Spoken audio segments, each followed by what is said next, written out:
Yeah. Kayfabe Wrestling Talk. Handsome Nick Hanlon here. We're coming to you from my basement on Oak Avenue. We're sitting in the 30 glass studio. Boom! Let's go. Kayfabe Wrestling Talk. This is where you come to hear all wrestling should be talked about. Make sure you like and subscribe. Let us know what you think, all that stuff. Handsome Nick Hanlon here. And just remember, if you're wrong, wait. If I'm wrong, if you think I'm wrong, you're wrong. That's right. Because I'm always right, essentially. We're coming here to talk about Saturday night's main event, May 24th, 2026, out of Fort Wayne, Indiana. Some notable people from Fort Wayne. Shelley Long, best known as Diane from Cheers. Mike Epps, comedian from The Hangover.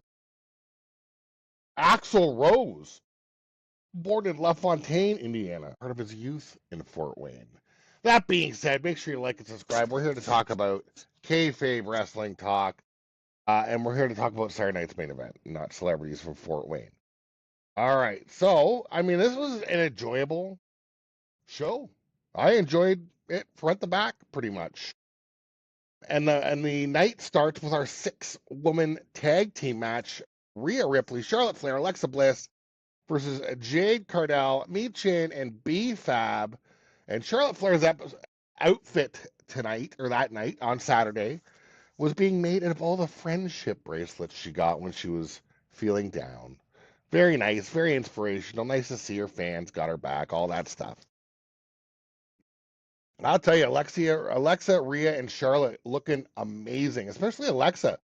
I mean, Jade played a great heel. She's just kind of distracting. She was barely really in the match. You know, Rhea Ripley had a shotgun drop kick or a missile drop kick to Michin directly in the face. I can't even believe it. I thought she was near dead. You know, Michin hits Rhea Ripley with like Rhea Ripley standing from behind. She head scissors her and flips her backwards, lands on her head. Michin really came out in this match. She was really showing her stuff. Bliss had an amazing counter to a double DDT. I couldn't believe it. This match was incredible.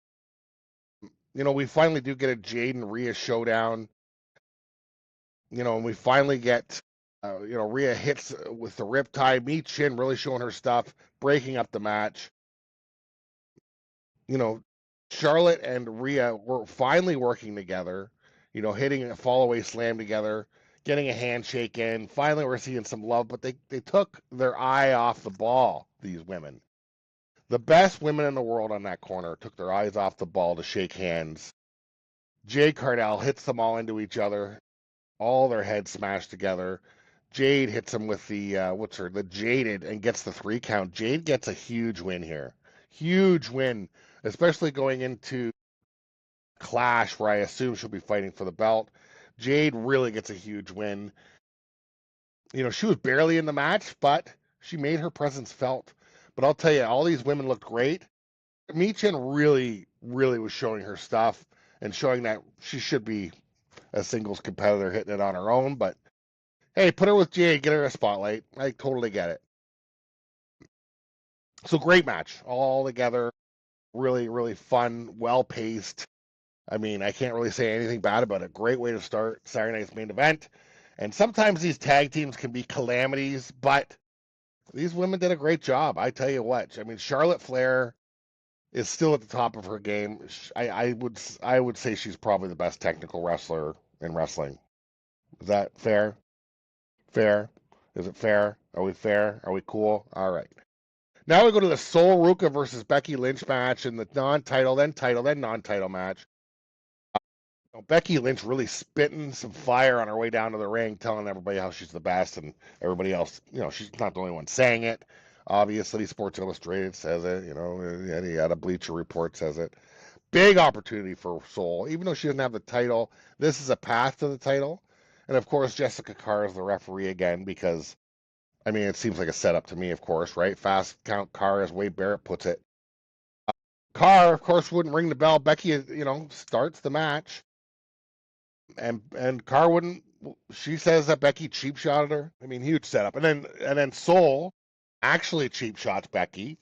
And of course, Miss Carr rings the bell at that point.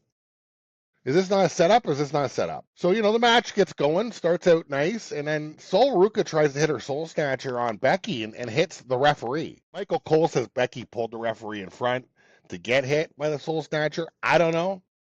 I felt like Sol Ruka was going to get disqualified, but of course, Fast Count Carr rings the bell and disqualifies the wrong person. He disqualifies Becky Lynch. Ridiculous. Set up all day. I mean, Michael Cole says they pulled her. I didn't see it. Jessica Carr, I don't know. Maybe you shouldn't be a referee because you don't know what you're doing and you take favors. Becky Lynch comes in and does a major beatdown on Sol Ruka. Major.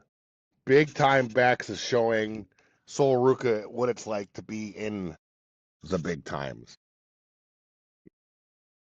That was the end of the segment, and it got announced later on that Sol Ruka's getting a title shot. I don't know how she's getting a title shot. She lost, in my opinion. I mean, I know she got disqualification because the referee's crooked. But of course, the GM, I don't know if it was Nick Aldis or the other one of the power hungry, TV hungry GMs who just want to be on TV because they're whores, set up the match. I guess, I mean, you can just hit a referee, I guess, and just get a title shot. I guess that's the way it works now. All Ego, Ethan Page versus Penta. All Ego is looking real aggressive, and this is for the Intercontinental title. Penta did hit a suicide dive over the top rope. Both wrestlers in this were at the top of their game. Penta hit a crazy leap over backstabber where he jumped over him and before he even hit the ground, grabbed him and hit him with that backstabber. Penta kicks out, or Penta hits the Penta driver, and All Ego kicks out. This match was pure action. Let's just put it that way.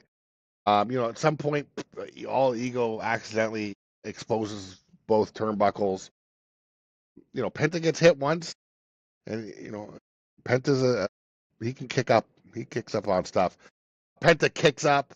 All Ego accidentally hits the side. The referee saw Ego hit it. He didn't stop the match to make sure All Ego was okay. Don't know why. Anyway, All Ego gets a springboard Mexican Destroyer. Penta retains. This match was actually just one of the best Intercontinental matches you'll see.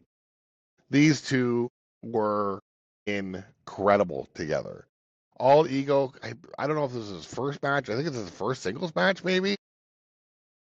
Really great showing. I can't wait to see more of these two guys. Amazing match.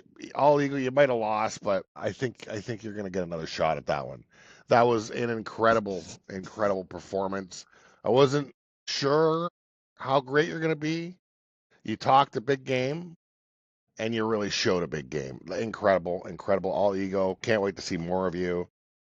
We got the Irresistible Forces against Paige and Brie Bella. This match is okay. I mean, it was probably the worst on the card. I think it has a lot to do with, unfortunately, Brie and Paige being in there. I don't know if they can really stand up to the wrestlers. I'd like to see Paige in a singles match. Anyway, I don't like to complain. It was our okay match. Brie and Paige do win, and they do pull quite the heel move. Paige gets a roll up on Nia Jax, and Brie Bella is laying on the ground, holding her butt with her leg to give her momentum to keep the pin to get the 1-2-3. Everybody says the Irresistible Forces are the heels. When I watch that match, I guess I'm not sure who the heel is. It feels like Paige and Brie are kind of the heel, or are they just considered wily veterans? I don't know. It was quite the heel move. I gotta hand it to them. Whether it's heel or not, they know how to hang on to the title. Whether they cheat every single match or, well, that's just what they do is cheat every single match. So they still got the title. I can't take it away from them. They won the match, not fair and square. Simple. Got the Vision versus the Street Profits. And the story here is Logan Paul getting the most heat. I mean, both teams looked great. Even Austin Theory looked pretty good, even though he does often look like Logan's little brother that Logan's mother made him tag along with him. But either way, the real story is the Logan heat. I mean, everybody in the crowd had Fire Logan Paul signs. Huge fire. Even when he wasn't in the ring, it was all about chirping Logan Paul. The amount of heat this guy has is incredible. He's hot, hot, hot, hot fire. Braun Breaker tries to interfere at the end. You know, the Street Profits do dodge that and get a pin on Theory. But hey, Mr. Heyman flips up Theory's foot onto the rope, and the ref sees it, so save the count there. Logan Paul gets the brass knucks out, hits Montez. The Vision are still the tag team champions. I hang on to those belts. And then Braun, because he's mad, he missed his spear, went in and speared everybody, kicked the crap out of the Street Profits. The Vision stand tall. Wow, what a great Saturday Night's main event. Every match was good. Even the bad match was pretty good. I was very impressed by this. I don't know if this is a PLE, a TV special. I don't know how this works, but front to back, incredible. Six-woman tag team match, incredible. Ethan Page versus Penta, best match of the night. And even this Vision Street Profits. I mean, the Street Profits were bouncing all over the place. And the heat from the crowd was into this night. It's so good to see the crowd into it. Because like last week on, I don't know if it was SmackDown or Raw, but the crowd was dead. I don't know if, I thought it was a pretty good episode, but the crowd was dead. So the crowd was into it there in Fort Wayne, Indiana. Great to see them out. It's just really, really pleasure to see less matches on the Saturday Night's main events. We had 3 or 4 instead of 5 or 6. So they give them more time to tell more of a story, so it's more enjoyable. They don't have to fit everything in. I know the Becky match was kind of like the, I guess, dud. Oh, excuse me. But Becky had to show Sol Ruka what it's like to be in the big times. And hey, Sol Ruka gets a title shot out of cheating. So what are you gonna do? Make sure you like and subscribe. A lot of wrestling this weekend. A lot of wrestling next weekend. We got Clash next weekend as well. I'll try and record an episode for each thing. We'll see. But make sure you like and subscribe so you don't miss anything. Let me know what you think. If you think I'm wrong, well, remember, you're probably wrong. This is Kayfabe Wrestling Talk. This is where you come to hear wrestling should be talked about. Yeah, yeah, yeah, yeah, yeah, yeah, yeah. Like and subscribe. Kayfabe Wrestling Talk. Let's. Yeah, yeah, yeah, yeah, yeah.